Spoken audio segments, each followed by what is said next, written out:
Jungle. KBLB, gaul atuh sama Bapenas. Oke, selamat malam Om Sarir, Om Iwan. Selamat malam semua. Om Freddy, Ngobrolin apa kita? kendaraan bermotor listrik berbasis baterai. Disingkat jadi kendaraan listrik aja nggak boleh ya? Kendaraan listrik ada yang berbasis bukan baterai soalnya. Tinggal kita sebut kendaraan listrik berbasis baterai. Nggak usah pakai kendaraan bermotor. Iya, iya, iya. Episode 2-nya lebih seru lagi untuk otomatis. Itu ada cerita kenapa merek-merek top itu berlomba-lomba bikin autonomous car. Kenapa? Karena sahamnya Tesla tuh naik terus gara-gara dia bikin autonomous car.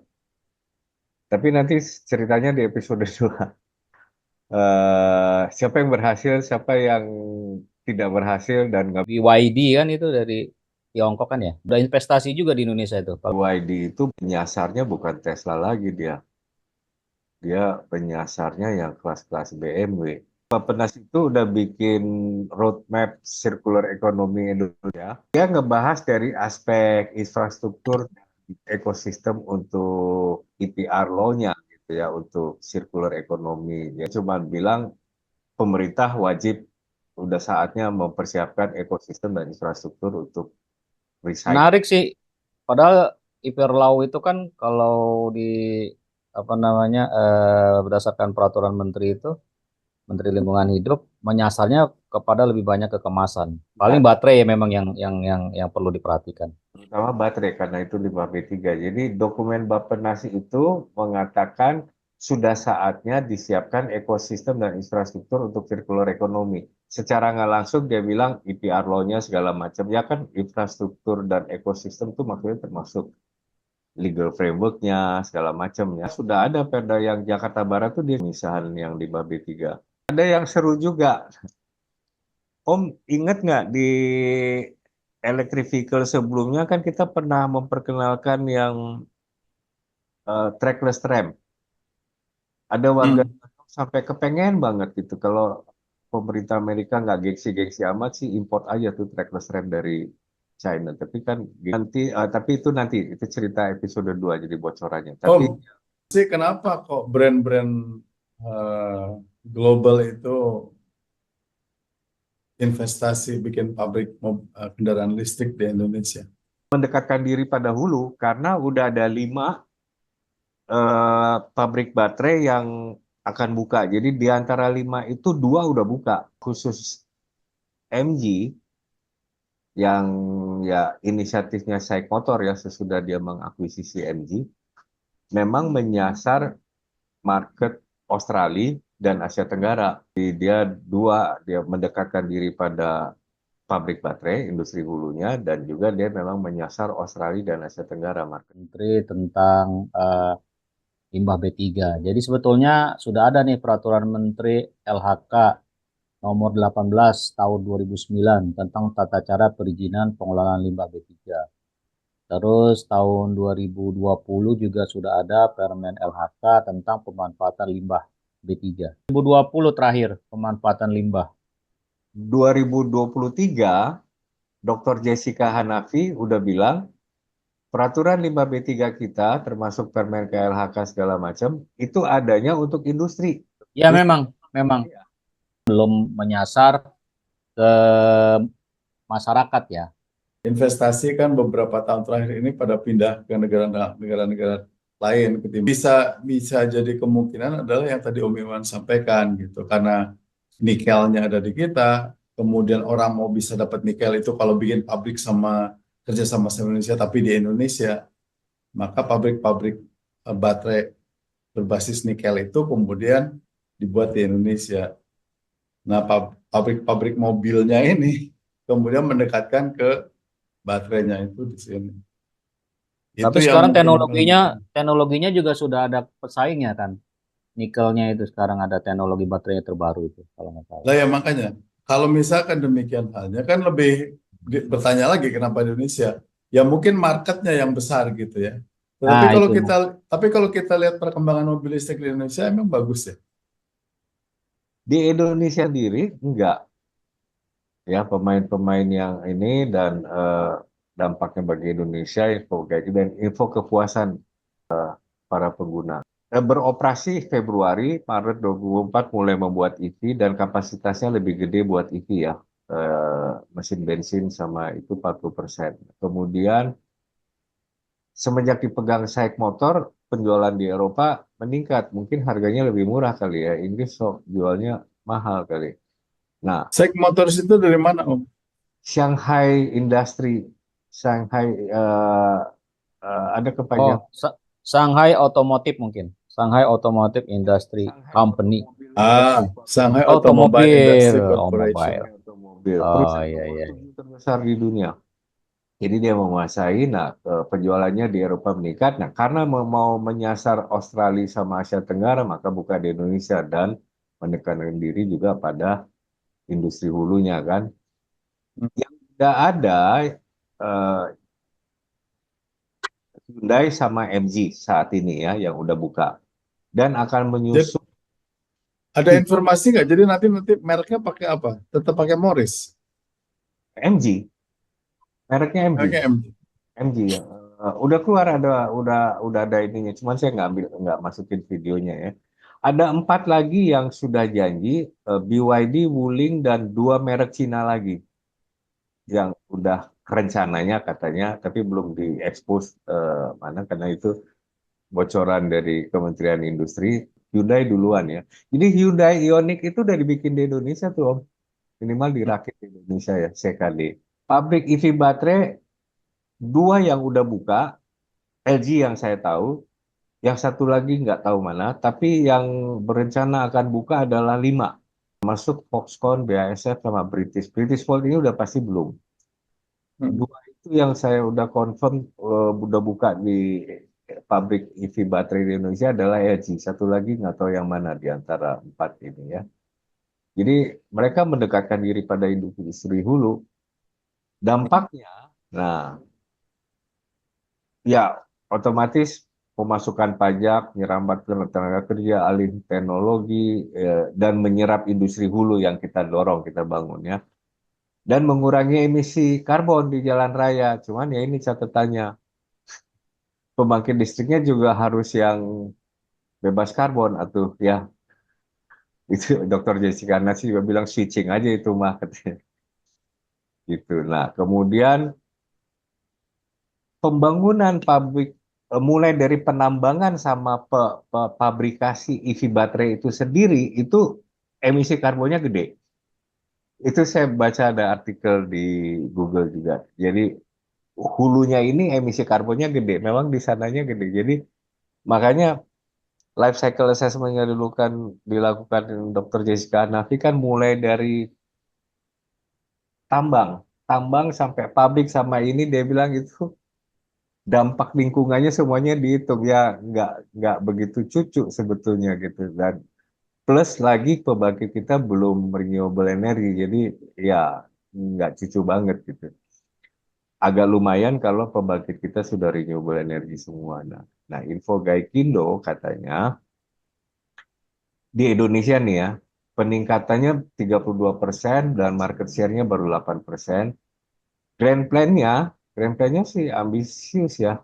1 juta roda 4 dan 3 juta lebih roda 2 by 2040 ya. 2040 masih lama ya. Sekarang Hmm. baru beberapa ribu kan. Potensi kendalanya adalah variasi produksinya masih terbatas.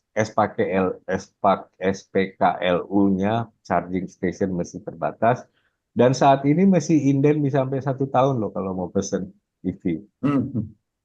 Kecuali Wuling mungkin, saya nggak tahu. Itu saya lihat ready stock kalau Wuling. Nah, menurut CNN Indonesia, di Amerika nih ya, Amerika 46% pembeli EV nyesel. Pengen balik ke bensin lagi. Karena infrastruktur charging station Amerika aja masih belum memadai mereka anggap. Tingginya biaya kepemilikan termasuk kalau baterainya ini segala macamnya. Kan baterainya harus beli lagi itu harganya 40% dari kendaraan. Iya.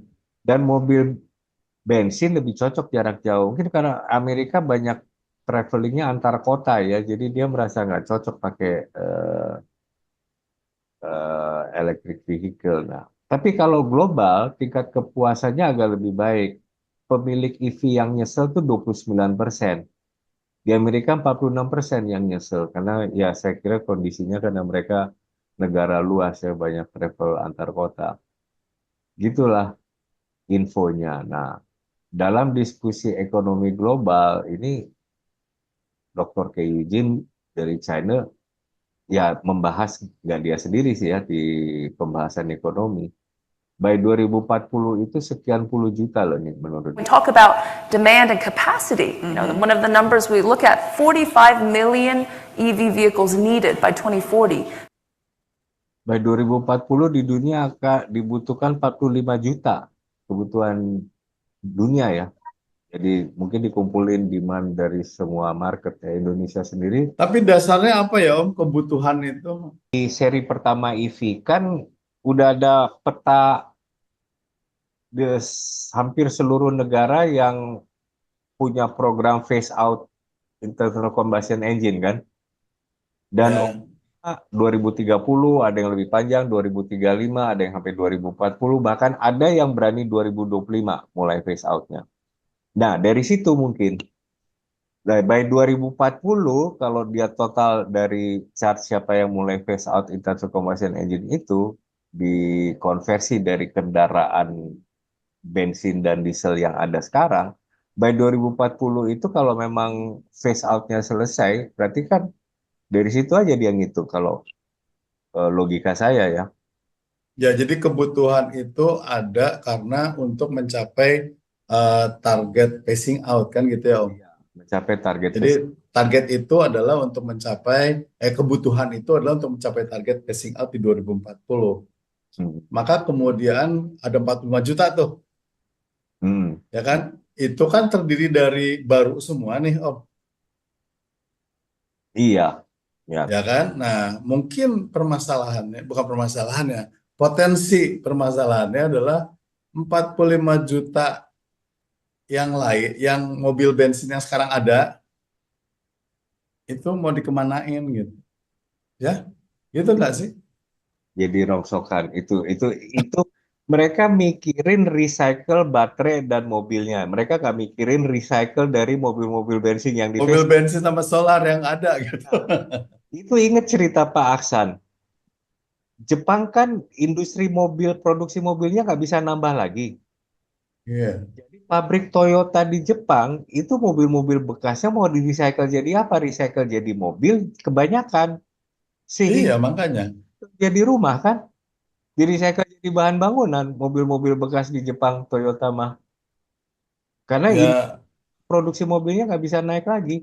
ya. Nah, Tapi kalau di Indonesia mungkin masih memungkinkan lah karena kalau kita melihat geografi Indonesia kan sangat sangat apa namanya? Sangat luas. luas gitu ya. Luas, negara kepulauan gitu. Oh, Dan belum tentu masih semuanya punya bisa provinsi. terjangkau oleh infrastruktur kendaraan listrik gitu. Iya. Ya Ya, enggak. Jadi yang misalkan Jawa aja dulu nih, yang 60% penduduk Indonesianya ada di Jawa gitu. Jadi mungkin passing out-nya di Jawa dulu nih. Untuk luar Jawa kan pelan-pelan sesuai dengan infrastruktur, ketersediaan infrastrukturnya gitu. dan Nah, bukan cuma enam luas. puluh persen yang ada di Jogja, yang di Jawa ini itu masih mungkin nih kendaraan-kendaraan yang bensin solarnya itu disebarin gitu ke luar Jawa. Itu masih mungkin.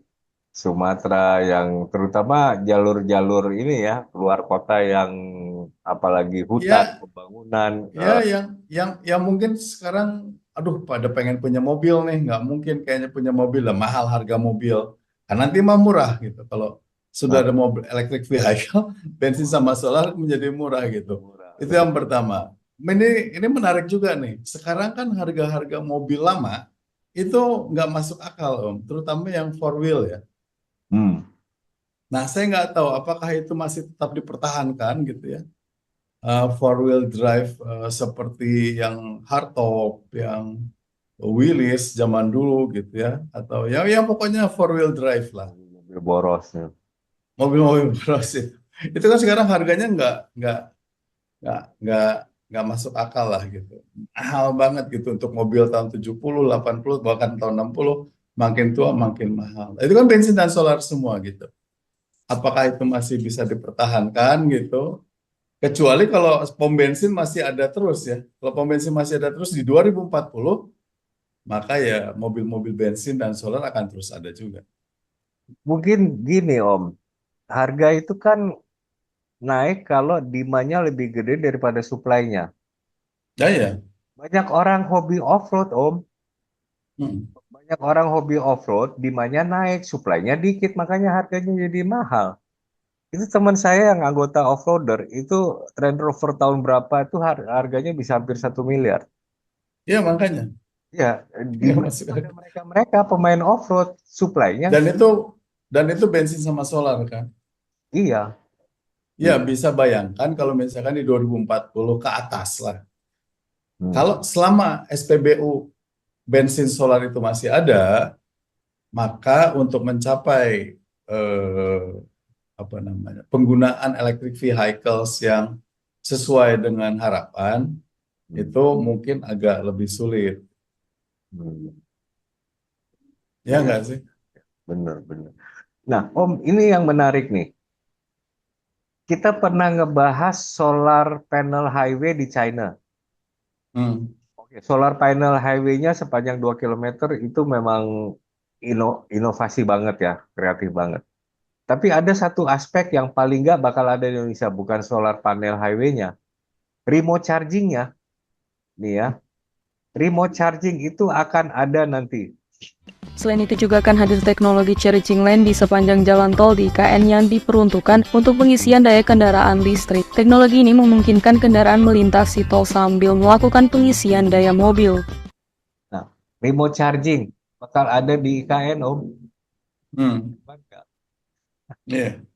Terus yang flying taxi itu sih kita nggak bahas, tapi kebetulan cuplikan awalnya ada gambarnya flying taxi. Taxi udah ada sekarang. Nah, remote Ya. charging ini yang sedang dibangun. Jadi ya nanti saya cerita di episode kedua ada yang lebih seru lagi gitu. Hal-hal yang kita pernah bahas, kita amazed sama inovasinya Cina, ternyata di Indonesia bakal implement itu nanti di Hmm. kedua. Ya, Cuman cuman kalau kita mau simpulkan dari obrolan kita ini, apa message-nya, Om? message-nya Kita harus bersiap-siap atau gini, eh, kalau dari segi konsumen mendingan wait and see ya, karena seperti dibilang tadi kan ininya SPKLU-nya charging CC-nya belum siap, pemesanannya juga masih ada yang inden segala macam. Tapi industri, dari segi industri kan banyak juga suara-suara yang meragukan gitu. Tapi saya ngelihat kalau dari 5 pabrik baterai sudah komit dan dari 5 itu 2 sudah, dan pabrik mobilnya sendiri juga rencananya ada 6 dan 2 sudah, hmm, dari yang 6 itu 2 sudah ada, yaitu SAIC Motor MG sama Hyundai. Saya optimis bahwa kita akan jadi hub electric vehicle. Jadi bahwa marketnya di kita masih rendah, it's another case. Tapi bahwa kita akan jadi hub, jadi mungkin kita lebih banyak ekspor daripada konsumen dalam negeri, gitu Om. hmm. Karena dalam negeri Jadi sih, kita bersiap-siaplah untuk juga berbangga ya bahwa kita bisa tidak hanya tidak hanya punya bahan baku baterai listrik, mm, gitu kan Om, tapi juga kita bisa menggandeng pabrik-pabrik mobilnya gitu. Jadi dari hulu sampai hilirnya itu Indonesia sudah punya. ya. Dan kita makin kencang juga soal penambangan nikel itu. Awal-awal tuh masih agak dikasih kelonggaran gitu ya. Belum Hmm. bikin smelter, belum bikin ini, masih masih ada import mentah gitu, masih masih ada yang berseloroh tuh, bahkan ada garpu dan sendok bikin timahnya dari sini. Nah, tapi makin ke sini makin kenceng. Sekarang udah makin nggak bisa gitu. Cina bermain gitu apa bahan mentah nikel keluar, makin nggak bisa, makin diketatin. Jadi Hmm. nggak bisa keluar. Dia harus di smelternya di sini, diolah di sini, pakai di sini, makin makin nggak bisa bermain. Nah, episode kedua ini cuman jadi mundur ke Agustus, Om, karena akhir Juli kita ada ulang tahun Sabot nih. Cie. Terpaksa tayangan yang lain mundur ke Agustus karena akhir Juli ada acara yang seru, ulang tahun Sabot, dan membahasnya yang menohok. Yang istilah Om Freddy berseloroh dengan pemerintah. Bintang tamunya siapa bintang tamunya? Ada bintang tamunya? Enggak, Oh, nggak ada ya? Bintang tamunya kita aja. kita aja bertiga, kita nggak ngundang bintang tamu sih. Karena ya kita rayakan bertiga aja sih. Kalau mau ngundang bintang tamu kita harus ngadainnya di Ya, ya. harus di aula. Harus Nah, di- mudah-mudahan lah ulang tahun yang ketiga udah jauh lebih baik ngerayain ulang tahunnya. Kan ini aja udah lebih baik loh. Yang ulang tahun pertama kan itu sepi-sepi aja gitu, hanya ucapan terima kasih kali. Kalau sekarang masih bagus ada pengumuman bahwa kita akan ada obrolan spesial untuk Berarti ulang ini banget sih karena ya skenarionya harus pas karena kita nggak main-main berseloroh tapi kita punya usulan yang valid gitu buat pemerintah. ya sesuai lah. Kita santai tapi berbobot. Kita Baik dari sisi penyampaian maupun dari sisi rekomendasi ataupun pesan-pesannya kita berbobot. dan kita berharap the new administration seperti yang Gerakan Nasional Pengelolaan Sampah, kita berharap the new administration mengikuti. Yang ini kita lebih berharap lagi the new administration mengikuti karena ini mendasar banget polisinya dalam usulan kita. Itu cie. Siap. Sampai ketemu tanggal 29. Iya, 29 di hari ulang tahun obrolan Sabot. Oke Om, terima Itu kasih. aja. Kita ketemu di hari Oke. ulang tahun obrolan Sabot. Sampai ketemu lagi. Tetap sehat. Bye. ya, bye. Bye. I'm a bullet riddle tank with a new coat of armor. I'm a monster in disguise and I came here to